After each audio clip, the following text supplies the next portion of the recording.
پەیمانی لۆزان لە ڕۆژهەڵاتی ناوەڕاستدا بووە هۆی لە دەستدانی فەرهەنگی یەکڕێزی گەلان و پچڕانێکی مێژووی. بە جۆرێک گەلی کوردیان لە نێوان خۆیاندا دابەشکرد و سنووریان بۆ کێشا. بەم دەستوەردانە چەمکی دەوڵەت نەتەوە هاتە گۆڕەپانەوە و سیاسەتی نکۆڵیکردن و لە ناوبردنی کورد دەستی پێکرد. پەیمانی لۆزان کە لە 24 تەمووزی ساڵی 1923 لە قەڵای ئۆشی، قەڵای مێژووی شۆڕشگێرانی سەدەی سێزدە کە بووە قەڵای لە ناوبردنی شۆڕشگێران لە شاری لۆزانی سویسرا واژۆکرا. لە 22 ساڵی 1922 کۆنگرەی لۆزان لە نێوان دەوڵەتانی بەریتانیا، فەڕەنسا، ئیتالیا، ژاپۆن، یۆنان، ڕۆمانیا، سلۆڤینیا، سربیا و تورکیا بەڕێوەچوو. جگە لەوەش وڵاتانی ئۆکرانیا و جۆرجیا و بولگاریا ئەندامی بەشداربووی کۆنگرەکە بوون. لەسەر پێشنیاری تورکیا لە 23 نیسانی ساڵی 1923دا قۆناغی دووەمی کۆنگرەی لۆزان دەستی پێکرد و لە ئەنجامدا لە 24 تەمووزی ساڵی 1923 پەیمانی لۆزان لە نێوان شاندی تورکیا و وڵاتانی هاوپەیمانی واژۆکرا. ئەو ڕێکەوتنەش لە دژی ڕێکەوتنی سیڤەر بوو لە دەی ئابی ساڵی 1920 کە دەسەڵاتدارانی عوسمانی و ئینگلتەرا و وڵاتانی دیکە بە فەرمی کوردیان وەک نەتەوە ناساند. لە بەرامبەردا ئەتاتورک سزای لە سێدارەدانی بەسەر ئەو کەسانەدا سەپاند کە ڕێکەوتنەکەیان واژۆ کردووە.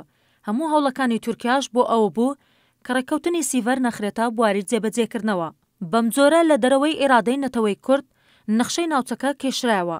میلەتی کورد و نیشتیمانەکەی بۆ دووەم جار لە مێژوودا دابەشکرایەوە کە وەک نوێکردنەوەی ڕێکەوتنی قەسری شیرین لە دوو بەشەوە کرایە 4 بەش و کوردستان بوو بە وڵاتێکی کۆلۆنیالی نێودەوڵەتی و بەڵێنی ئۆتۆنۆمی بە کوردرا. بەڵام دواتر خرایە دەرەوەی ڕێکەوتنەکان.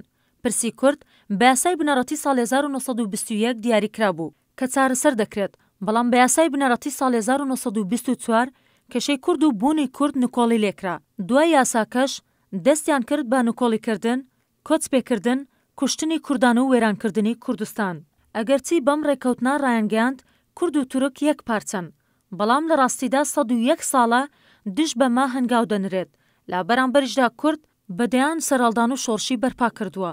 شۆڕشی شێخ سەعید، شۆڕشی ئاگری زیلان و شۆڕشی دێرسیم دیارترین ئەو سەرهەڵدانانن کە کورد ئەنجامیدا کە دەوڵەتی تورک هەوڵیدا بە کۆمەڵکوژکردن کوردەکان بێدەنگ بکات.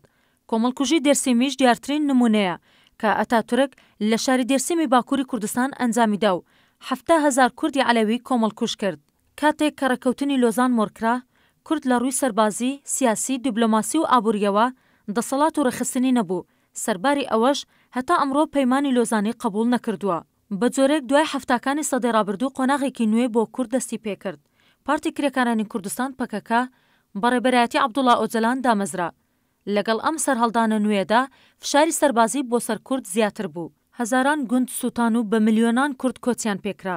ئەردۆغان بە دروشمی هەموو شتێک لە پێناو تورک و تورکیادا پەیماننامەی میساقی ملی و گەڕانەوە بۆ سنوورەکانی عوسمانی هێنایە ڕۆژەفەوە لە هەوڵی داگیرکردنی کۆبانێ لە ڕێچەتەکانی داعشەوە و پاشان داگیرکردنی ڕاستەوخۆی عەفرین، سەرێکانێ و گرێسپی و کاولکردن و کۆمەڵکوژکردنی ناوچەکانی سووری ئامەد، جەزیرە، سلۆپی و چەندین دەڤەری باکووری کوردستان. هەروەها دەسوەردان لە کەرکووک و مووسڵ، کردنەوەی بارگای سەربازی نوێ لە نزیک مووسڵ و هەرێمی کوردستان و دروستکردنی هێزی چەکداری لە تورکمان و سونەکانی عێراق و ناردنی هێز بۆ سووریا و لیبیا پیلانە مەترسیدارەکەی بەکرداری کرد. عەبدوڵڵا ئۆجەلان لە هەڵسەنگاندن و شیکاریەکانیدا ڕێکەوتنی لۆزانی بە کارەساتبارترین ڕووداوەکانی سەدەی 20 پێناسە کردووە و دەڵێت لۆزان تەنیا کاریگەری لەسەر کورد نییە، بەڵکو بەقەد بۆمبی ئەتۆمی کاریگەری لەسەر گەلی عەرەب، عەجەم و تورکیش هەیە. ئەگەرچی ئەمڕۆ لەسەر ئەرزی واقیع ڕێکەوتنامەی لۆزان لەناو چووە، بەڵام ئەم پەیمانە ڕێکەوتنێکی نێودەوڵەتیە و دەبێت لە چوارچێوێکی فراوان و چەمکی دادپەروەری نێودەوڵەتیدا لێک بدرێتەوە. چونکە ئێستا ئەردۆغان بە خەونەکانی ئیمپراتۆریەتی عوسمانی نوێ کار دەکات. بەڵام پرۆژەی نەتەوەی دیموکراتیکی عەبدوڵڵا ئۆجەلان کە بە کۆنفیدرالی ڕۆژهەڵاتی ناوەڕاست پێناسەی دەکات، ڕێگری لە لۆزانی دووەم دەکات و مێژووش دەریخست لۆزان هەڵە و نادادیەک بوو کە کورد فڕی دەداتە ناو لاپەڕەکانی مێژووەوە.